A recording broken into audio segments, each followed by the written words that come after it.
ঢাকা 8-12 তারিখের পরে কোন জমিদারি চলবে না।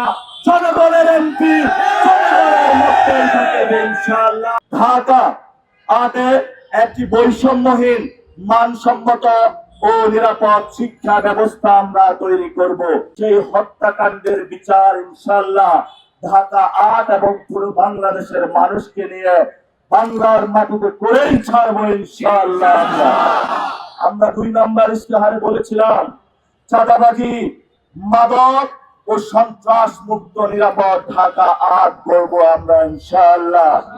আমরা 3 নম্বরে বলেছিলাম সার্বজনীন স্বাস্থ্য ব্যবস্থা আপনাদের প্রত্যেকের বাসার দরজায় দরজায়, মায়েদের কাছে, প্রসূতি মায়েদের কাছে, বাচ্চাদের কাছে, আপনার অসুস্থ বাবার কাছে, আপনার অসুস্থ মায়ের কাছে বিনামূল্যে কিছু কিছু জায়গায় এবং কম টাকায় আমরা পৌঁছে দেবার চেষ্টা করবো ইনশাআল্লাহ।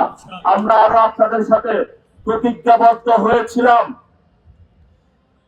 ঢাকা 8-এ একটি বৈষম্যহীন মানসম্মত ও নিরাপদ শিক্ষা ব্যবস্থা আমরা তৈরি করব।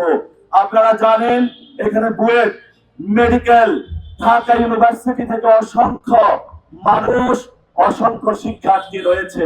তাদের শিক্ষা, আবাসস্থল এবং নিরাপদ ঢাকা 8 তৈরির জন্য আমরা প্রতিশ্রুতিবদ্ধ। বিকারুন্নেসা আইডিয়াল কলেজ সহ বিভিন্ন স্কুলে ভর্তি বাণিজ্য হয়, আমরা ইনশাআল্লাহ সেগুলো বন্ধ করে আপনাদের সন্তানকে সুচিকিৎসা এবং সুশিক্ষিত নাগরিক গড়ে তুলে নতুন বাংলাদেশ ইনশাআল্লাহ গঠন করব।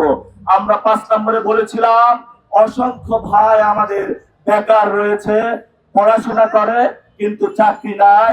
বৈষম্য বিরোধী যে ছাত্র আন্দোলন হয়েছিল আমাদের কিন্তু কোটা আন্দোলন থেকে শুরু হয়েছিল চাকরির দাবিতে।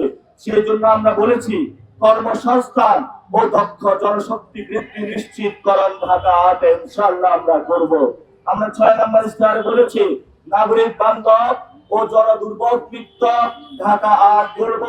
আপনারা জানেন এখানে ট্রাফিক জ্যাম রয়েছে এবং বিভিন্ন অগ্নিকাণ্ড, ভূমিকম্প থেকে শুরু করে বিভিন্ন পর্যায়ে অনেক ডিজাস্টার হয়ে থাকে। এগুলা থেকে মুক্ত দিয়ে ইনশাআল্লাহ আমরা একটি নিরাপদ ঢাকা 8 করব। আমরা 7 নম্বর দফায় বলেছি আগামী প্রজন্মের জন্য ঢাকা 8 করব, যেখানে আপনি, আপনার সন্তান, মা বাবা সকলেই নিরাপদ থাকবে। 8 নম্বর ইশতেহারে আমরা বলেছি যে জনতার এমপি, জনতার সেবক হবে। ঢাকা 8-12 তারিখের পরে কোন জমিদারি চলবে না। জনগণের এমপি জনগণের মধ্যেই থাকবে ইনশাআল্লাহ। ওয়েবসাইট খুলবো askpatwari.com এবং কল সেন্টার থাকবে। আমাদের স্বেচ্ছাসেবক বাহিনী থাকবে। তাদের মধ্য দিয়ে আপনাদের প্রত্যেকের কাছে আমি উপস্থিত হব, আপনাদের মনের কথা শুনবো, আপনাদের ঘরে ঘরে যাব। আমার জীবন, যৌবন সবকিছু ঢাকা এবং বাংলাদেশের মানুষের জন্য ব্যয় করব।